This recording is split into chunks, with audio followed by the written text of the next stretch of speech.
Hello friends, स्वागत है आप सभी का आपके पे चैनल SVN एजुकेशन में। दोस्तों, आज हम डिस्कस कर जा रहे हैं रक्त और परिसंचरण तंत्र के कुछ और इंपॉर्टेंट क्वेश्चंस को। इससे पहले हमने 50 क्वेश्चनों को अपने वीडियो के फर्स्ट पार्ट में डिस्कस कर लिया है और आज हम 30+ क्वेश्चनों को अपने वीडियो के सेकंड पार्ट में डिस्कस करेंगे। दोस्तों, जो क्वेश्चन हम डिस्कस कर रहे हैं ये आपके प्रीवियस ईयर में आए हुए जो है इंपॉर्टेंट प्रश्न है, तो आप प्रश्नों को जो है अच्छी तरह समझने की कोशिश करिएगा, क्योंकि बहुत बार ऐसा होता है कि प्रश्न जो है रिपीट हो जाते हैं और कई बार ऐसा होता है कि जो आपके प्रश्न होते हैं उन्हीं के प्रश्नों के बीच से ही कुछ ऐसे क्वेश्चन पे थोड़ा बहुत बदल के जो है आपको क्वेश्चंस बनाए जाते हैं। तो क्वेश्चनों को आप लोग पूरा देखिए और साथ ही दोस्तों आप लोगों को वीडियो जो है अगर पसंद आते हैं तो वीडियो को लाइक शेयर और चैनल को सब्सक्राइब करके बेल आइकन को प्रेस कर लीजिएगा, ताकि आने वाली जितनी भी वीडियोज़ है उसके नोटिफिकेशन आपको टाइम टू टाइम मिलती रहे। तो चलिए शुरू करते हैं वीडियो को। हम वीडियो का जो पहला प्रश्न है पहले देखते हैं आज का पहला प्रश्न कौन सा है। तो पहला प्रश्न हमारा है, श्वेत रक्त कणों से उत्पन्न रोग निरोधक क्षमता निम्नलिखित में से किस कोटि के अंतर्गत आती है। अब हमारा जो ऑप्शन है हम उसको देख लेते हैं। पहले हमारा पहला ऑप्शन दिया गया कृत्रिम रोग क्षमता, अर्जित रोग क्षमता, प्राकृतिक रोग क्षमता, इनमें से कोई नहीं। तो दोस्तों यहाँ पर श्वेत रक्त कणिकाओं की बात की जाती है और श्वेत रक्त कणिकाएं जो होती हैं वो आपकी क्या होती है, WBC होती हैं। WBC जो होती हैं वो किस तरह की रोग निरोधक क्षमता उत्पन्न करती है। तो जो ये उत्पन्न करती है वो कैसी आपकी रोग निरोधक क्षमता होती है, वो प्राकृतिक रोग क्षमता होती है। तो इसका सही आंसर आपका क्या हो जाएगा, option number C is a correct answer. Next question हमारा जो है वो है हमारा,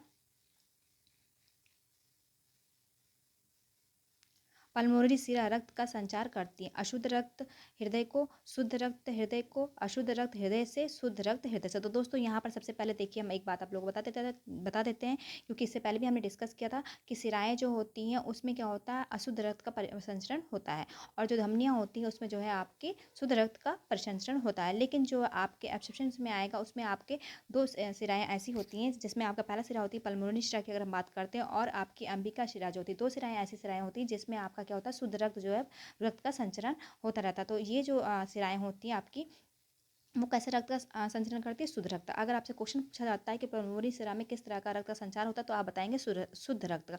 अब ये शुद्ध रक्त कहाँ से होता है, तो आपका ये जो आंसर होगा इस क्वेश्चन के अकॉर्डिंग, तो वो होगा आपका शुद्ध रक्त हृदय से। तो इसका सही आंसर आपका क्या हो जाएगा, option number D is a correct answer. Next question हम देखते हैं हमारा क्या है। नेक्स्ट क्वेश्चन हमारा है, हृदय स्पंदन नियंत्रित होता है गति प्रेरक द्वारा, वेगस तंत्रिका द्वारा, सिंपैथिक तंत्रिका तंत्र द्वारा, इनमें से सभी। दोस्तों, हृदय स्पंदन जो होता है नियंत्रित होता है वो आपका होता है सिंपैथेटिक तंत्रिका तंत्र द्वारा। तो इसका सही आंसर हो जाएगा आपका option number C is a correct answer. Next question हमारा है, सिस्टोलिक दाब होता है जब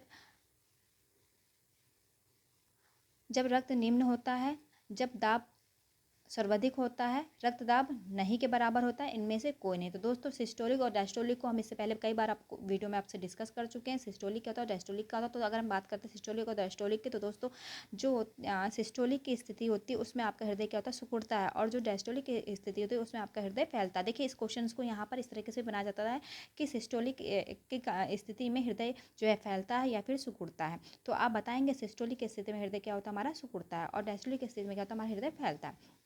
लेकिन यहाँ पर पूछा गया क्वेश्चन जो आपसे, वो पूछा गया सिस्टोलिक दाब होता है जब रक्तदाब निम्न होता है, रक्तदाब सर्वाधिक होता है, रक्तदाब नहीं के बराबर होता है, या फिर आपका इनमें से कोई नहीं। तो दोस्तों देखिए, रक्तचाप जब सर्वाधिक होता है तो जो आपके सिस्टोलिक दाब की जो है क्रिया होती है। तो इसका सही आंसर आपका हो जाएगा option number B is a correct answer, जब रक्तदाब क्या होता है, सर्वाधिक होता है। नेक्स्ट क्वेश्चन देखते हैं हमारा क्या है। नेक्स्ट क्वेश्चन हमारा है,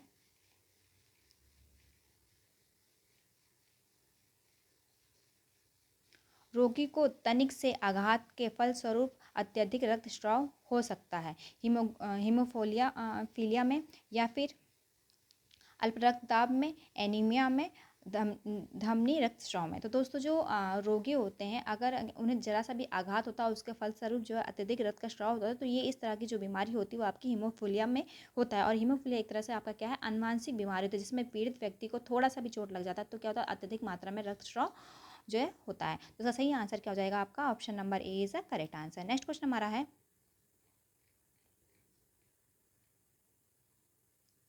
जख्म होने की स्थिति में रक्त जमने में महत्वपूर्ण भूमिका अदा करने वाले प्लेटलेट्स की प्रतिशत यानी कि संख्या जो होती है वो कितनी होती है, आपको ये बताना। तो यहाँ पर पहला ऑप्शन जो दे रखा है वो आपका 2000 से लेकर 4000 mm³ या फिर 20,000 से लेकर 4000 mm³, या फिर आपका सी जो ऑप्शन दे रखा है वो आपका दे रखा है 2 लाख से लेके 4 लाख तक के आपका MM प्रति MM³ और लास्ट ऑप्शन आपका दे रखा है 8 लाख से 10 लाख जो है MM। देखिए दोस्तों यहाँ पर थोड़ा है आपका MM³ होगा, ठीक है। तो ये आप करेक्शन कर लेंगे यहाँ पर।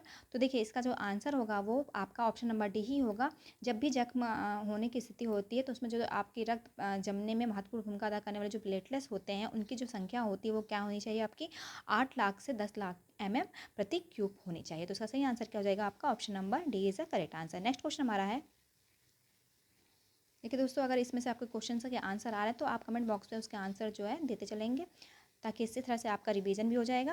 नेक्स्ट क्वेश्चन हमारा है, निम्न में से कौन समान वयस्क मानव का रक्तदाब mmHg में दर्शाता है। तो यहाँ पर आपको पहले हम ऑप्शन देखते हैं। हमारा ऑप्शन है जो है वो है आपका 120/80 या फिर 120/60, 120/100, 120/80। तो इसका सही आंसर जो हो जाएगा वो क्या हो जाएगा आपका जो ब्लड प्रेशर होता है, ब्लड प्रेशर यानी कि जिसे हम रक्तदाब कहते हैं, वह दाब होता है जिसमें मनुष्य का क्या होता है रक्त धमनियों की दीवारों में जो है टकराव होता है, ठीक है। तो यहाँ पर जो क्वेश्चन पूछा गया उनमें से समानता आपसे यही पूछा कि रक्तदाब जो mmHg में होता है वो क्या कितना होता है या फिर क्या दर्शाता है। तो आप इसका आंसर सही आंसर जो बताएंगे वो क्या होता है आपका 120 से 180 होता है। और अगर इससे जो है ऊपर जाता है, यानी कि अगर 120 से आपका 140 या प्रति 90 होता है तो फिर ये कंडीशन आपकी क्या होती है उच्च रक्तदाब की जो है स्थिति कहलाती है।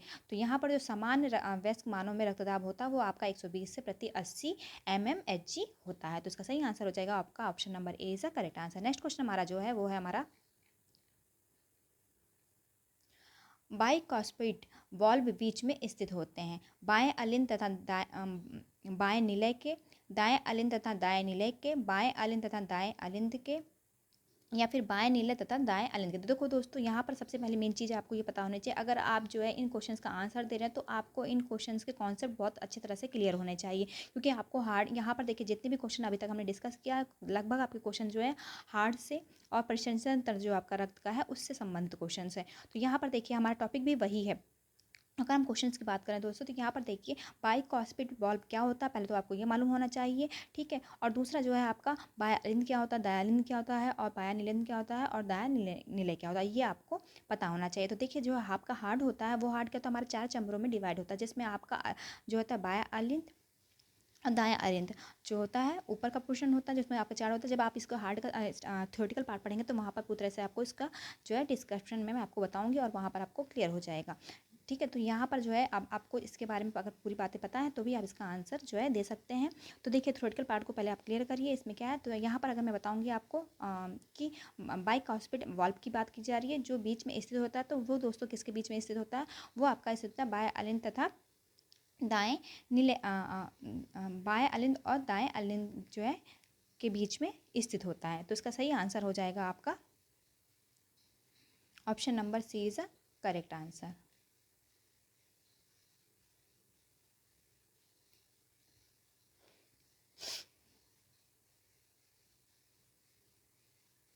यहाँ पर दोस्तों थोड़ा सा मुझे कुछ मिसप्रिंट लग रहा है, तो इस क्वेश्चन को जो है आप लोग देख लीजिएगा एक बार।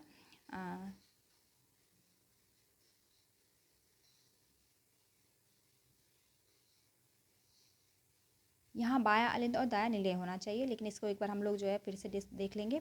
चलिए अगला क्वेश्चन देखते हैं हम। हमारा अगला क्वेश्चन है, महाधमनियाँ अशुद्ध रक्त ले जाती हैं पल्मोनरी में, पल्मोकोटिनियम्स में, या फिर कोरोनरी में, या फिर गैस्ट्रिक एवं रीनल में।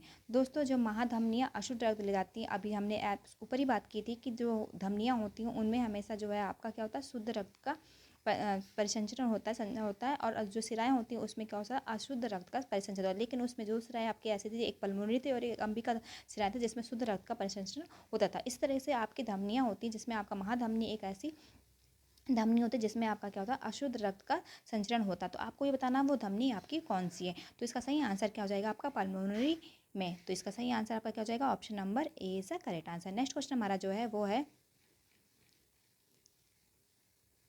लाल रक्त कणिकाओं श्वेत रक्त कणिकाओं व प्लेटलेट्स का निर्माण होता है। यहाँ पर बताना है आपका डब्ल्यूबीसी, आरबीसी और जो प्लेटलेट्स होती है उनका निर्माण कहाँ पर होता है। तो पहले सबसे पहले हम देखते हैं ऑप्शन हमारा क्या है। ऑप्शन आपका पहला जो है वो है आपका अस्थि मज्जा में, गुर्दे में, यकृत में, गुर्दे व अस्थि मज्जा दोनों में। तो दोस्तों जो लाल रक्त कणिकाएं होती हैं, श्वेत रक्त कणिकाएं होती है, व प्लेटलेट्स का निर्माण होता है, वो सारी जो है आपके निर्माण किस में होते हैं, आपके अस्थि मज्जा में। तो इसका सही आंसर क्या हो जाएगा आपका option number A is a correct answer. Next question हमारा है थ्रोम्बिन्स की उपस्थिति से रक्त में से लाल रक्त अलग होता है, रक्त जमता है, रक्त में आवश्यक एंजाइम बनते हैं या फिर रक्त में आवश्यक हार्मोन्स बनते हैं। तो दोस्तों जो थ्रोम्बिन्स होता है इसके बारे में जब हमने आपको ब्लड के बारे में पढ़ाया था तो वहाँ पर पूरा इसका जो है केमिकल रिएक्शन जो भी था आपका वो हमने समझा रखा है। तो आप यहाँ पर आसानी से इसका आंसर दे सकते हैं कि थ्रोम्बिन जो होता है वो क्या करता है, उसकी उपस्थिति जो होती है वो रक्त को जमाता है। तो इसका सही आंसर हो जाएगा आपका option number B is a correct answer. Next question हमारा जो है वो है आपका मानव शरीर में ऑक्सीजन को ले जाने वाला वाहक है कैल्शियम, फास्फोरस, हीमोग्लोबिन और ग्लोबिन। तो मानव शरीर में जो ऑक्सीजन का ले जाने का काम करते हैं वो कौन करता है आपका, वो करता है आपका हीमोग्लोबिन। तो इसका सही आंसर हो जाएगा आपका option number C is a correct answer. Next question हमारा है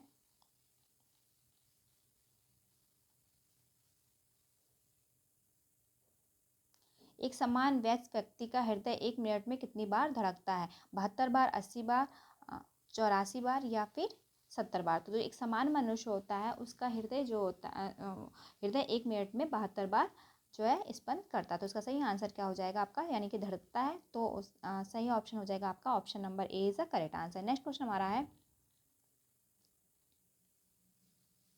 स्फिग्नो मीटर्स से माप सकते हैं नाड़ी गति को, श्वसन दर को, रक्तचाप को, उपयुक्त सभी को। तो दोस्तों जो स्फिग्नोमीटर होता है वो उसका जो उपयोग होता है वो शरीर के रक्तचाप को नापने के लिए किया जाता है। तो इसका सही आंसर हो जाएगा आपका option number C is a correct answer. Next question हमारा है मनुष्य में कितने रक्त समूह पाए जाते हैं, ए समूह, बी समूह या ए बी समूह या फिर ओ समूह। और फिर नेक्स्ट ऑप्शन आपका A B C D. Third option हमारा है ए बी के डी। लास्ट हमारा ऑप्शन जो है वो है आपका आर एच, आर डी या फिर आर सी। तो देखिए दोस्तों क्वेश्चंस जो है यहाँ पर बहुत अच्छा क्वेश्चन दे रखा है और ये क्वेश्चन आपका थोड़ा कंफ्यूजन करने वाला है क्योंकि रक्त में हम बहुत सी चीज़ें पढ़ते हैं और उनमें से जैसे आपने देखिए आर एच फैक्टर भी बारे में पढ़ रखा है और ब्लड ग्रुप के बारे में पढ़ रखा है और उसके क्या कहते हैं क्लोटिंग्स और बाकी चीज़ों के बारे में आपको चीज़ें पढ़ते रहते हैं। तो यहाँ पर देखिए रक्त समूह में जो बात किया जा रहा है उसमें आपसे पूछा गया मनुष्य में कितने प्रकार के रक्त समूह पाए जाते हैं। तो आपको पता होगा कि मनुष्य में जो होता है 4 तरह के रक्त समूह पाए जाते हैं। आपका पहला रक्त समूह होता है ए, दूसरा आपका होता है बी, तीसरा होता है आपका ए बी और चौथा आपका होता है ओ। तो आपका इसका सही आंसर आपका क्या हो जाएगा, ऑप्शन नंबर ए जो है उसका सही आंसर आपका होगा। नेक्स्ट क्वेश्चन हमारा जो है वो है आपका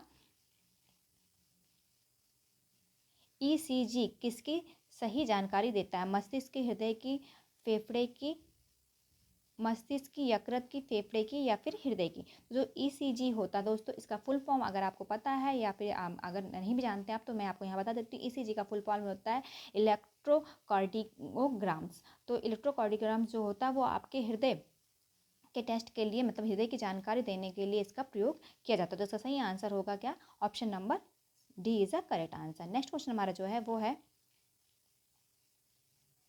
श्वेत रक्त कण का कार्य है ऑक्सीजन का परिवहन करना, रक्त के जमने में सहायता करना, रोग रोधक क्षमता प्रदान करना, भोजन श्रृंखला में सहायता करना। तो श्वेत रक्त कणों का जो कार्य होता है दोस्तों वो रक्त के जमने में सहायता करना होता है। अरे सॉरी, रोग इसका जो आंसर होगा ऑप्शन नंबर सी होगा, रोग रोधक क्षमता प्रदान करने का। क्योंकि यहाँ डब्ल्यूबीसी की बात की जाए और डब्ल्यूबीसी से हम जानते हैं कि ये क्या होता है, हमारे जो क्या कहते हैं इम्यूनिटी सिस्टम्स होता है, यानी कि जो बाहर से अटैक करने वाले जीवाणु होते हैं उनसे हमारी रक्षा करने का कार्य कौन करता है, आपके डब्ल्यूबीसी करते हैं। तो इसका सही आंसर जो होगा वो क्या हो जाएगा आपका ऑप्शन नंबर सी होगा, रोग रोधक क्षमता प्रदान करता है। Option number C is a correct answer. Next question हमारा है नॉर्मल हीमोग्लोबिन स्तर होता है 13 से 15 ग्राम प्रति 100 ml ब्लड या फिर 10 से 12 ग्राम प्रति 100 ml ब्लड या फिर 16 से 20 mg यानी ग्राम प्रति 100 ml ब्लड या फिर आपका 25 से 30 ग्राम प्रति 100 ml ब्लड। तो दोस्तों जो है नॉर्मल हीमोग्लोबिन की अगर बात करते तो मनुष्य में जो है वो नॉर्मल हीमोग्लोबिन का जो स्तर होता है वो 13 से 15 के बीच में सही माना जाता है। तो इसका सही आंसर आपका हो जाएगा ऑप्शन नंबर ए 13 से लेके 15 ग्राम प्रति 100 ml ब्लड। तो ऑप्शन नंबर ए क्या है इसका सही आंसर है। नेक्स्ट क्वेश्चन जो हमारा है वो है किस ब्लड ग्रुप का व्यक्ति सभी ग्रुप के व्यक्तियों का खून ले सकता है? ए ग्रुप का, बी ग्रुप का, ए या फिर ए बी ग्रुप का। तो देखिए दोस्तों यहाँ पर जो है हम आपको बता देना चाहते हैं कि सबसे पहले आप ये जान लीजिए कि जो सर्वदाता होता है वो कौन होता है और सर्वग्राही जो होता है वो कौन होता है। जैसा कि हमने आपको ऊपर ही बताया कि 4 तरह के ब्लड ग्रुप्स पाए जाते हैं और आपका ए बी और ओ ब्लड ग्रुप। तो दोस्तों जो आपका ब्लड ग्रुप ए बी होता है वो सर्वग्राही होता है, यानी कि जो होता है वो सभी से ब्लड ले सकता है। लेकिन ओ जो होता है आपका क्या होता है सर्वदाता जो है ब्लड ग्रुप में आता है। तो यहाँ पर आपसे पूछा गया है कि कौन सा जो है ब्लड ग्रुप है जो सभी से जो है ब्लड ले सकता है। तो इसका सही आंसर आपका क्या हो जाएगा? देखिए लास्ट ऑप्शन हम जरा पढ़ना यहाँ भूल गए, तो लास्ट ऑप्शन आपका दे रखा ओ ग्रुप। ये 4 ऑप्शन आपके दे रखे हैं। तो अगर यहाँ पर आपसे सर्वग्राही की बात की गई है तो आप ए बी बताएंगे, और अगर सर्वदाता की बात की जाती है तो आप ब्लड ग्रुप ओ बताते। तो इसका सही आंसर आपका क्या हो जाएगा? Option number C is a correct answer. Next question हमारा है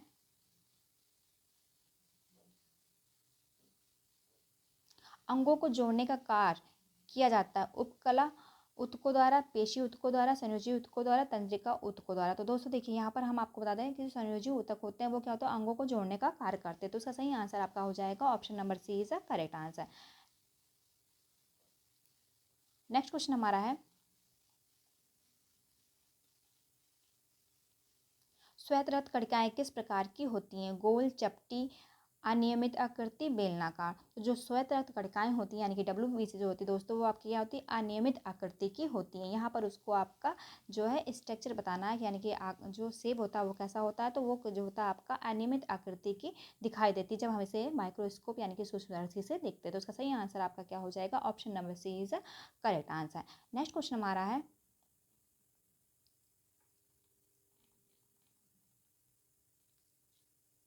प्लाज्मा में पाई जाने वाली प्रोटीन है ग्लोब्यूलिन्स, फाइब्रिनोजेंस, एल्बुमिन्स, इनमें से सभी। तो प्लाज्मा में दोस्तों जो आपके प्रोटीन्स है ये आपके ग्लोब्यूलिन्स, फाइब्रिनोजेंस और एल्बुमिन्स और ये जो है सभी पाई जाती हैं। तो इसका सही आंसर आपका हो जाएगा option number D is the correct answer. Next question हमारा है प्रति घन मिलीमीटर रक्त में लाल रक्त कणों की संख्या होती है 50 लाख, 50 करोड़, 5 लाख, कोई नहीं। तो दोस्तों प्रति घन मिलीमीटर रक्त में अगर लाल रक्त कणिकाओं यानी कि RBC की बात की जाए तो ये इसकी जो संख्या होती है वो आपकी होती है 50 लाख। तो उसका सही आंसर क्या हो जाएगा आपका? Option number A is the correct answer. Next question हमारा है रक्त पट्टिकाओं का कार्य होता है चोट लगने पर रक्त को जमाना, चोट लगने पर दर्द को जमाना, स्पर्श करने पर गुदगुदी होना, पसीना निकलना। तो दोस्तों देखिए यहाँ पर जो बात की जा रही है रक्त पट्टिकाओं का कार्य पूछा गया, यानी कि जो आपके प्लेटलेट्स होते हैं उनके कार्य बताना है। तो उनका कार्य जो होता है आपका चोट लगने पर रक्त को जमाने का होता है। तो इसका सही आंसर क्या हो जाएगा आपका? Option number A is the correct answer. Next question हमारा जो है वो है 12 वर्ष की बालिका के लिए समान हीमोग्लोबिन है 10 ग्राम प्रति 100 ml, 11 ग्राम प्रति 100 ml या फिर 12 ग्राम प्रति 100 ml या फिर 13 ग्राम प्रति 100 ml। दोस्तों जो आपका क्वेश्चन है वहाँ पर आपसे पूछा गया है कि 12 वर्ष की बालिका के लिए समान हीमोग्लोबिन कितना होगा। तो 12 वर्ष की जो बालिकाएं होती हैं उनका जो समान हीमोग्लोबिन होना चाहिए वो आपका होना चाहिए 12 ग्राम प्रति 100 ml। इसका सही आंसर क्या हो जाएगा आपका? Option number C is the correct answer. Next question जो हमारा है वो है ये यहाँ पर जो है 11 से 12 के बीच में होता है, तो लेकिन हम जो है एवरेज लेंगे दोस्तों यहाँ पर तो इस अगर यहाँ बालिका के बारे में अगर समान व्यक्ति की बात की जाती यानी कि महिला पुरुष कुछ भी नहीं बताता तो आप इसका सही आंसर जो बताते हैं वो आपका 13 से 15 के बीच में होता है। तो हम इसका सही आंसर जो है 13 ग्राम प्रति 100 ml बताते हैं। लेकिन यहाँ पर 12 वर्ष की बालिका की बात की जाए तो इसका सही आंसर हो जाएगा आपका 12 ग्राम प्रति 100 ml जो है 12 वर्ष की बालिका के लिए समान हीमोग्लोबिन होना चाहिए। तो इसका सही आंसर क्या हो जाएगा आपका? Option number C is the correct answer. Next question हमारा है वो है आपका वयस्क के लिए समान रक्तदाब है। अब यहाँ पर देखिए समान रक्तदाब की यानी कि ब्लड प्रेशर की बात की जा रही है आपकी कितनी होनी चाहिए। तो पहले तो हम ऑप्शन देखते हैं 85 से 110 प्रति 50 या फिर 50 से 80 mmHg, 90 से 120 प्रति 60 से 85 mmHg, 100 से 140 प्रति 60 से 90 mmHg, 120 से 160 प्रति 70 से 100 mmHg। तो वयस्क के लिए जो समान रक्तदाब होना चाहिए दोस्तों, उसका जो वो है आपका रेशियो है, वो होना चाहिए आपका 90 से 120 प्रति 60 से 85 mmHg। तो इसका सही आंसर क्या हो जाएगा आपका option number B is the correct answer. Next question हमारा जो है वो है धमनियों से रक्तस्राव की पहचान होती है। शुद्ध लाल रक्त का चमकीला रुधिर, काला मटमैला रुधिर, हल्का नीला रुधिर, उपयुक्त में से कोई नहीं। तो धमनियों से रक्तस्राव की जो पहचान होती है दोस्तों, वो कैसी होती है आपके शुद्ध लाल रक्त का चमकीला रुधिर, यानी कि जो धमनियाँ होती हैं उसमें क्योंकि शुद्ध रक्त का प्रवाह होता है, तो उसमें जो रक्त आपको देखने को मिलता है वो कैसा मिलता है आपका शुद्ध होता है। क्योंकि हमने अभी ऊपर भी आपको बताया कि धमनियों में जो है शुद्ध रक्त का संचरण होता है। तो यहाँ पहला तो आपका यही करेक्शन हो जाएगा कि धमनियों में कैसा रक्त होता है, शुद्ध रक्त होता है, लाल रक्त का जो है चमकीला रुधिर पाया जाता है। तो इसका सही आंसर हो जाएगा आपका option number A is the correct answer. Next question हमारा है शरीर के रक्त को शुद्ध करती हैं carbon dioxide, nitrogen, oxygen, hydrogen. तो शरीर के रक्त को शुद्ध करने का कार्य कौन करता है, कौन सी गैस है वो आपकी, वो है आपकी ऑक्सीजन। तो इसका सही आंसर क्या हो जाएगा आपका option number C is the correct answer. Next question हमारा है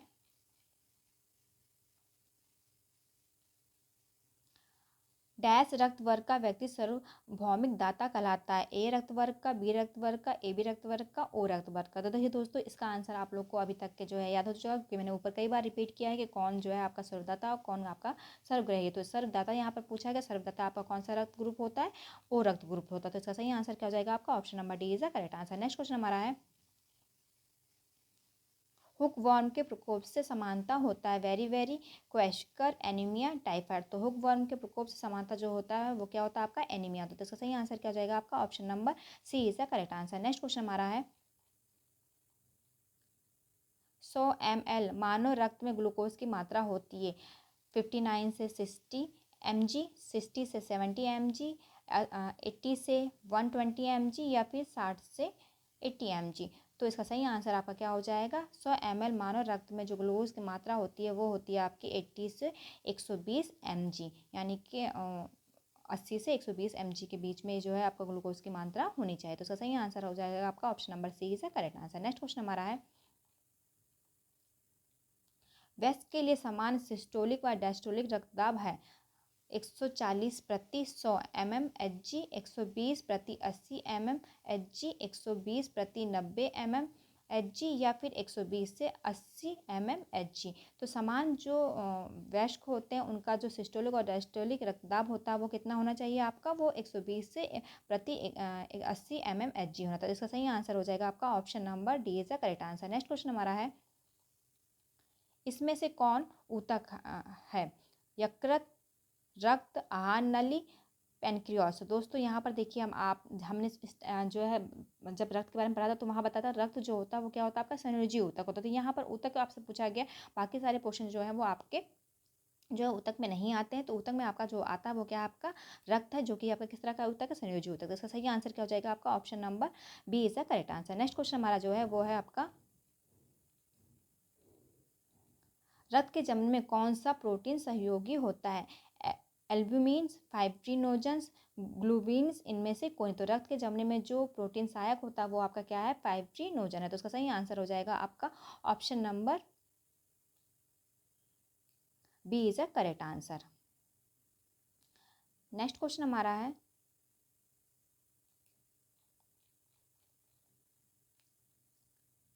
लसिका द्रव की प्रकृति होती है क्षारीय, अम्लीय, न क्षारीय न अम्लीय, कुछ क्षारीय व कुछ अम्लीय। तो लसिका द्रव की जो प्रकृति है दोस्तों वो कैसी होती है आपकी क्षारीय होती है। तो इसका सही आंसर हो जाएगा आपका option number A is the correct answer. Next question हमारा है एल्बुमिन का कार्य है जीवाणु से लड़ने में सहायता प्रदान करना, प्लाज्मा में पानी के अंश को नियमित रखना, रक्त जमने में सहायता करना, कोशिकाओं को भोजन पहुंचाना। तो एल्बुमिन का जो कार्य होता है वो होता है आपका प्लाज्मा में पानी के अंश को नियमित रखना। तो इसका सही आंसर हो जाएगा आपका option number B is the correct answer. Next question हमारा है जो कि इस वीडियो का लास्ट क्वेश्चन है रक्त का समान पीएच यानी कि हाइड्रोजन आयन सांद्रता होता है 7 से 7.2, 7.35 से 7.45 या फिर 8 से 8.5 तक के या फिर 8.6 से 9.00। दोस्तों रक्त का जो पीएच मान होता है वो हम जानते हैं कितना होता है आपका 7.4 या फिर तो आप कह सकते हो इसका जो ऑप्शन सही ऑप्शन होगा वो क्या होगा आपका 7.35 से 7.45 के बीच में। तो इसका सही आंसर हो जाएगा आपका option number B is the correct answer. Thank you.